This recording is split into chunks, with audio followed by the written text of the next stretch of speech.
নমস্কার বন্ধুরা, সকলকে আমার চ্যানেলে স্বাগত। আমরা ইতিমধ্যে সকলেই প্রায় জেনে গেছি সুপ্রিম কোর্টে যে ডিএ মামলাটি চলছিল, সেই মামলার পরিপ্রেক্ষিতে মাননীয় বিচারপতিদ্বয় রাজ্য সরকারকে একটি নির্দেশ দান করে এবং সেই নির্দেশে সমস্ত সরকারি কর্মচারীর পাশাপাশি সমস্ত ধরনের পেনশনার বা ফ্যামিলি পেনশনারদের ইমিডিয়েট 25% ডিআরএস অ্যালাউন্সের এরিয়ার পেমেন্ট করতে বলা হয়। এবং এই নির্দেশ দানের পরেই স্বাভাবিকভাবেই সকলেই কনফিউজ হয়ে পড়ে যে তারা তাদের প্রাপ্য ডিআরএস অ্যালাউন্সের এরিয়ার কিভাবে হিসেব করবে। আমি একটি ভিডিও আজকে দিয়ে রেখেছি যেখানে সরকারি কর্মচারীরা কিভাবে নিজের প্রাপ্য ডিআরএস অ্যালাউন্সের হিসেব করবে সেই ব্যাপারে বিস্তারিত আলোচনা করা হয়েছে। আজকের এই ভিডিওটিতে আমি মূলত একজন পেনশনার কিভাবে খুব সহজেই নিজের প্রাপ্য ডিআরএস অ্যালাউন্সের পরিমাণ হিসেব করবে সেই ব্যাপারে আলোচনা করব। ভিডিওটি একজন পেনশনারের ক্ষেত্রে অত্যন্ত গুরুত্বপূর্ণ, কারণ এই ভিডিওটি আপনি যদি ধৈর্য সহকারে দেখেন তাহলে আপনি খুব সহজেই নিজের প্রাপ্য ডিআরএস অ্যালাউন্সের এরিয়ার ক্যালকুলেট করতে পারবেন। তাহলে চলুন ভিডিওটি বেশি দেরি না করে শুরু করা যাক। ভিডিওটি ভালো লেগে থাকলে অবশ্যই একটি লাইক করবেন এবং সকলের সঙ্গে শেয়ার করবেন। আর সেই সাথে এই চ্যানেলে যদি প্রথমবার হয়ে থাকেন অবশ্যই চ্যানেলটিকে সাবস্ক্রাইব করে রাখবেন। তাহলে চলুন আমরা বিস্তারিত দেখে নিই। দেখুন, আমি এখানে খুব সহজে আপনাদেরকে হিসাবটা বোঝানোর চেষ্টা করব, তবে একটু ধৈর্য সহকারে ভিডিওটি দেখবেন। এখানে আমি যে উদাহরণটি নিয়েছি সেই উদাহরণে একজন পেনশনারের বেসিক পেনশন যদি 6,000 টাকা হয়ে থাকে তাহলে তার ক্ষেত্রে এটি পঞ্চম বেতন কমিশনের আন্ডারে এপ্রিল 2008 থেকে ডিসেম্বর 2019 পর্যন্ত তার ডিআরএস অ্যালাউন্সের এরিয়ার কতটা হচ্ছে সেটা আমি এখানে এখানে বিস্তারিতভাবে এখানে ডেসক্রাইব করা আছে। এবার আপনাদের বেসিক পেনশন যেটা হবে, আপনারা এই 6,000-এর বদলে নির্দিষ্ট বেসিক পরিমাণ বেসিক পেনশনের পরিমাণটি এখানে আপনারা সাবমিট করে সেই মতো করে আপনারা ক্যালকুলেট করে নিতে পারেন খুব সহজে। দেখুন, এটা মূলত ক্যালকুলেট হবে এপ্রিল 2008 থেকে ডিসেম্বর 2019 পর্যন্ত।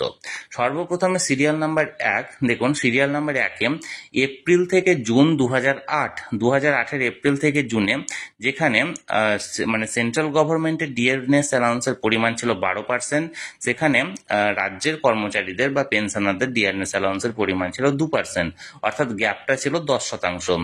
এবং এই 10% গ্যাপের 25% ডিআরএস অ্যালাউন্স দেওয়ার কথা বলেছে, অর্থাৎ 2.5%, যেটা 6,000 টাকা বেসিক পেনশন যার থাকবে সে এই 2 মাসের জন্য বকেয়া পাচ্ছে 450 টাকা। এবার দেখুন, জুলাই থেকে অক্টোবর এই কয়েক মাস, অর্থাৎ 2008-এর জুলাই থেকে অক্টোবরে সেন্ট্রাল গভর্নমেন্টের ছিল 16% এবং রাজ্যের ছিল 6%, অর্থাৎ গ্যাপ ছিল 10%, যার 25% দেওয়ার নির্দেশ দিয়েছে, অর্থাৎ 2.5% দেওয়ার নির্দেশ দিয়েছে। এই 2.5% দিলে এই কয়েক মাসে একজন 6,000 টাকা বেসিক পেনশন হোল্ডারের এরিয়ার হিসাবে দাঁড়ায় 600 টাকা। এবার দেখুন নাম্বার 3-এ নভেম্বর এবং ডিসেম্বর 2008 এই 2 মাসের জন্য সেন্ট্রাল গভর্নমেন্টে ছিল 16% এবং রাজ্যের ছিল 9%, গ্যাপ ছিল 7%, 7% 25%, অর্থাৎ 1.75%, যেটা 6,000 টাকা বেসিক পেনশন হোল্ডারের ডিআরএস অ্যালাউন্সের এরিয়ার দ্বারায় 210 টাকা। এবার দেখুন 4 নম্বর সিরিয়ালে জানুয়ারি এবং ফেব্রুয়ারি 2009 এই সময় সেন্ট্রাল গভর্নমেন্টে ছিল ডিআরএস অ্যালাউন্সের পরিমাণ 22%, রাজ্যে ছিল 9%, গ্যাপ ছিল 13%, এবং এর 25% দেওয়ার নির্দেশ, অর্থাৎ 3.25% দেওয়ার নির্দেশ, এবং এখানে এরিয়ার দাঁড়াচ্ছে 390 টাকা। এবার দেখুন 5 নম্বর সিরিয়ালে মার্চ 2009 এই মাসে 22% ছিল সেন্ট্রালের ডিএর পরিমাণ এবং রাজ্যের কর্মচারীদের ছিল 12%, গ্যাপ ছিল 10%, এর 25% অর্থাৎ 2.5% দিতে হবে এবং এই 2.5% হারে মার্চ মাসে পাওনা হয় 150 টাকা। এবার দেখুন এপ্রিল থেকে জুন 2009 22% ছিল সেন্ট্রাল গভর্নমেন্টের এবং রাজ্যের ছিল 16%, গ্যাপ ছিল 6%, এর 25% অর্থাৎ 1.5% দিতে হবে এবং যার ফলে প্রাপ্য এরিয়ারের পরিমাণ দাঁড়ায় 270 টাকা। এবার দেখুন নাম্বার 7, জুলাই থেকে নভেম্বর 2009 এই সময় সেন্ট্রাল গভর্নমেন্টের ডিআরএস অ্যালাউন্সের পরিমাণ ছিল 27%, রাজ্যের ছিল 16%, গ্যাপ হচ্ছে 11%, এই 11% 25% অর্থাৎ 2.75% দিতে হবে এবং এই কয়েক মাসে প্রাপ্যর পরিমাণ দাঁড়ায় 825 টাকা। এবার 8 নম্বর সিরিয়ালে দেখুন ডিসেম্বর 2009 সেন্ট্রালে ছিল 27%, রাজ্যে ছিল 22%, গ্যাপ ছিল 5%, যার 25% দিলে দাঁড়ায় 1.25% এবং যেখানে ডিসেম্বর মাসের জন্য প্রাপ্যর পরিমাণ হচ্ছে 75 টাকা। এবার দেখুন 9 নম্বর সিরিয়ালে জানুয়ারি থেকে মার্চ 2010 সেন্ট্রাল গভর্নমেন্টে ছিল 35%, রাজ্যের ছিল 22%, গ্যাপ ছিল 13%, এবং এই 13%-এ 25% অর্থাৎ 3.25% দিতে হবে, এবং যেখানে প্রাপ্যের পরিমাণ দাঁড়াচ্ছে 585 টাকা। এবার দেখুন 10 নম্বর সিরিয়ালে এপ্রিল থেকে জুন 2010 এই সময় সেন্ট্রাল গভর্নমেন্টে ছিল 35%, রাজ্যের ছিল 27%, এবং গ্যাপের পরিমাণ ছিল 8%, যা 25% দিলে অর্থাৎ 2% দিতে হবে, এবং যেখানে প্রাপ্যের পরিমাণ দাঁড়াচ্ছে 360 টাকা। এবার 11 নম্বর সিরিয়ালে দেখুন জুলাই থেকে নভেম্বর 2010 এই সময় সেন্ট্রাল গভর্নমেন্টে ছিল 45%, রাজ্যের ছিল 27%, গ্যাপ ছিল 18%, যা 25% দিলে 4.5% দিতে হবে, এবং এই সময়সীমায় প্রাপ্য ডিআরএস অ্যালাউন্সের এরিয়া হচ্ছে 1350 টাকা। এবার 12 নম্বর সিরিয়ালে দেখুন ডিসেম্বর 2010 এই সময় 45% ছিল সেন্ট্রালের ডি এর পরিমাণ, রাজ্যের ছিল 35%, গ্যাপ আছে 10%, যা 25% দিলে দাঁড়ায় 2.5%, অর্থাৎ প্রাপ্য ডি এর পরিমাণ হচ্ছে 150 টাকা। এবার দেখুন 13 নম্বর সিরিয়ালে জানুয়ারি থেকে জুন 2011 সেন্ট্রালের হচ্ছে 51%, আমাদের রাজ্যের ছিল 35%, গ্যাপ ছিল 16%, যার 25% দিলে প্রাপ্য ডি এর পরিমাণ হচ্ছে 4%, যেখান থেকে 1440 টাকা এরিয়া হিসাবে থাকছে। 14 নম্বর সিরিয়ালে দেখুন জুলাই থেকে ডিসেম্বর 2011 সেন্ট্রালে ছিল এই সময়সীমায় 58%, রাজ্যের ছিল 35%, যার গ্যাপ ছিল 23%, এবং যার 25% দিলে দাঁড়ায় 5.75%, অর্থাৎ প্রাপ্য একজন পেনশনারের 6000 টাকা বেসিক পেনশনের আন্ডারে হচ্ছে 2070 টাকা। এবার দেখুন জানুয়ারি থেকে জুন 2012 সেন্ট্রালে ছিল 65%, রাজ্যের কর্মচারীদের ছিল 45%, প্রাপ্য ডি এর মানে গ্যাপের পরিমাণ 20%, যার 25% যদি এখানে দেওয়া হয় তাহলে 5% দিতে হবে, এবং যার ফলে একজন পেনশন হোল্ডার যার বেসিক পেনশন ছিল 6000 টাকা তিনি পাচ্ছেন 1800 টাকা। দেখুন এবার আমরা 16 নম্বর সিরিয়ালে দেখব জুলাই থেকে ডিসেম্বর 2012 সেন্ট্রালের ডি এর পরিমাণ ছিল 72%, রাজ্যের ছিল 45%, গ্যাপ আছে 27%, যার 25% দিলে দ্বারা 6.75%, প্রাপ্য এরিয়ার দাঁড়াচ্ছে একজন পেনশন হোল্ডারের 2430 টাকা। এবার 17 নম্বর সিরিয়ালে দেখুন জানুয়ারি থেকে জুন 2013 সেন্ট্রালে সেই সময় ছিল 80%, রাজ্যের কর্মচারীদের ছিল 52%, অর্থাৎ গ্যাপ ছিল 28%। এই 28%-এর 25% যদি দেওয়া হয় অর্থাৎ 7% দিতে হবে, এবং একজন বেসিক পেনশন যার 6000 টাকা, এই 6000 টাকা বেসিক পেনশন হোল্ডারে সেই জানুয়ারি থেকে জুন 2013-র মধ্যে তার প্রাপ্য এরিয়া দাঁড়াচ্ছে 2520 টাকা।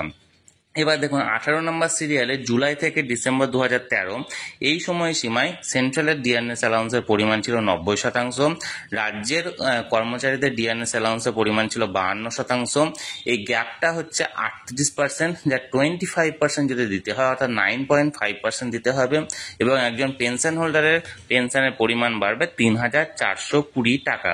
এবার দেখুন 19 নম্বর সিরিয়ালে জানুয়ারি থেকে জুন 2014 এই সময়সীমায় সেন্ট্রাল গভর্নমেন্টের ডিআরএস অ্যালাউন্সের পরিমাণ ছিল 100%, রাজ্যের কর্মচারীদের ছিল 58%, এবং গ্যাপটা হচ্ছে 42%, যার 25% যদি দেওয়া যায় তাহলে দিতে হবে 10.5%, অর্থাৎ একজন পেনশন হোল্ডারের এই সময় প্রাপ্য দাঁড়াচ্ছে 3780 টাকা।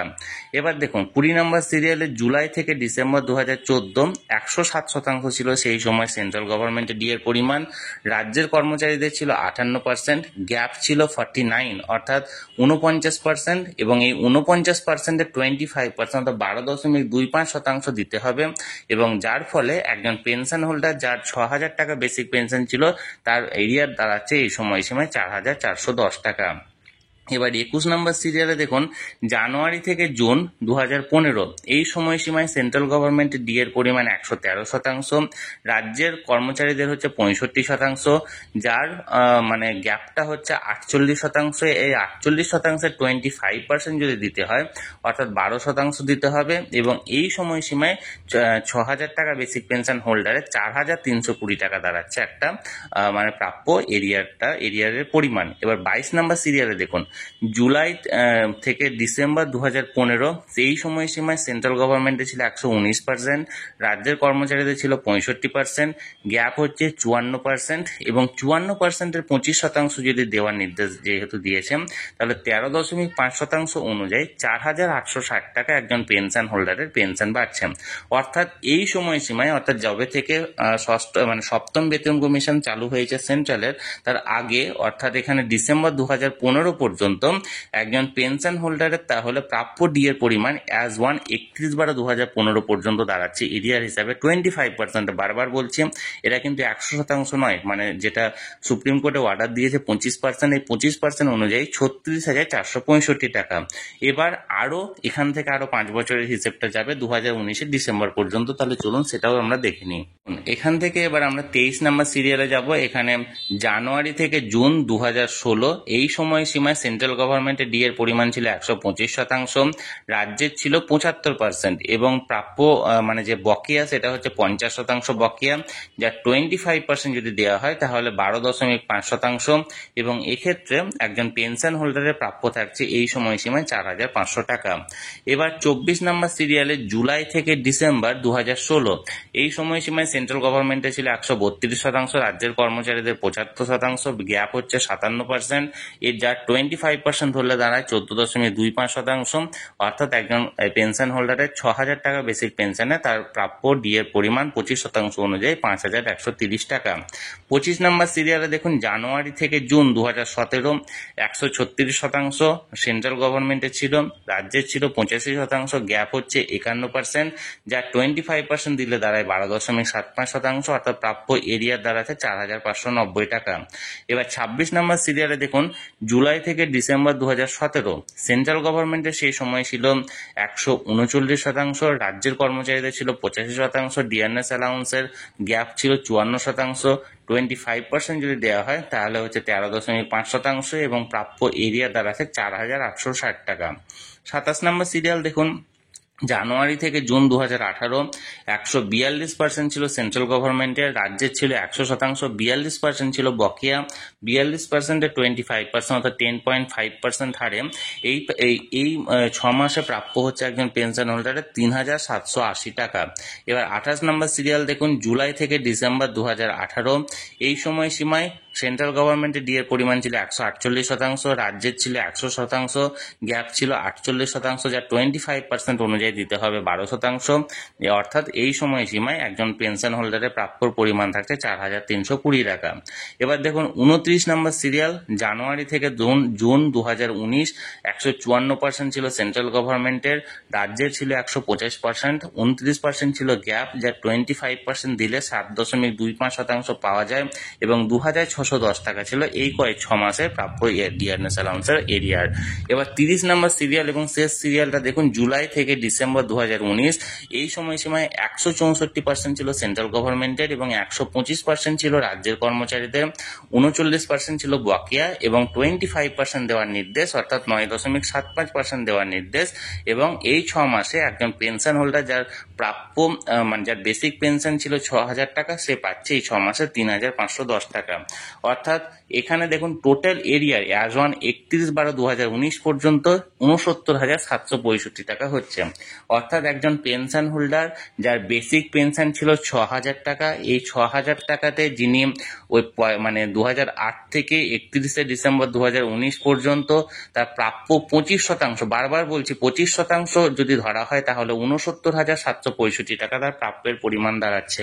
এটা 100% হলে তার সঙ্গে আর মানে এটার সঙ্গে 4 গুণ করে যেটা হবে সেটা, অর্থাৎ 69,765 টাকা একজন পেনশন হোল্ডারের প্রাপ্যের পরিমাণ দাঁড়াচ্ছে।